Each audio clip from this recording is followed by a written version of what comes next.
बेसावची पारू नेसली को नवा सारा बेसावची पारू नेसली को नवा सारा जाऊ चल तो गो पारू दरियाचे मुंडेला सर्वांनी जोरात गो पारू टाळ्याचा कडकडाट आला पाहिजे.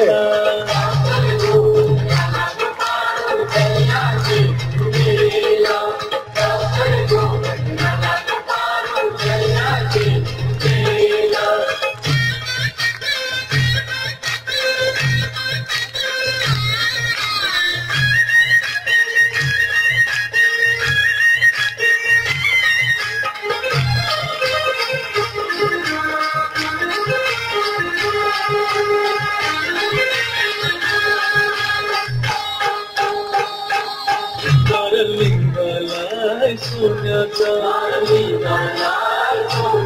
मान देवाला दर्याचा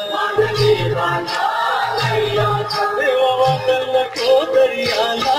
नको पुढचा पारू घराला आज फुलवेचे दिसाला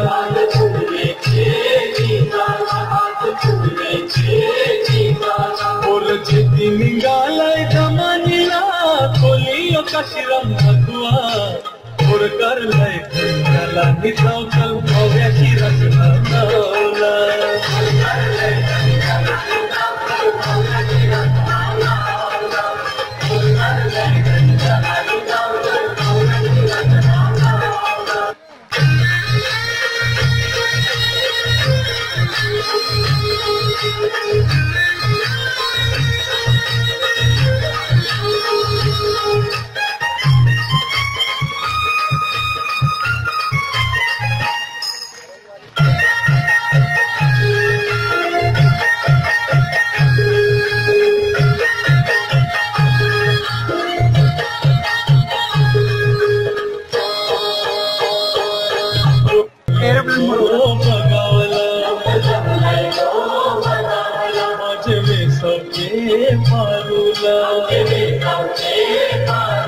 तुझा नकुआ बघ कसा सजलाय तुला आनंद मनान झालाय आज सणाचे दिसाला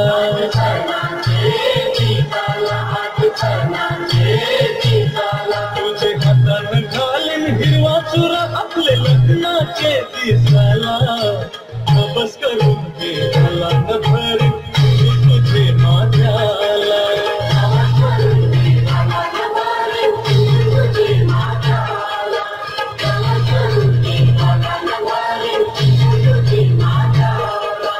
बेसावची पारू नेसली को नवा सारा बेसावची पारू नेसली को नवा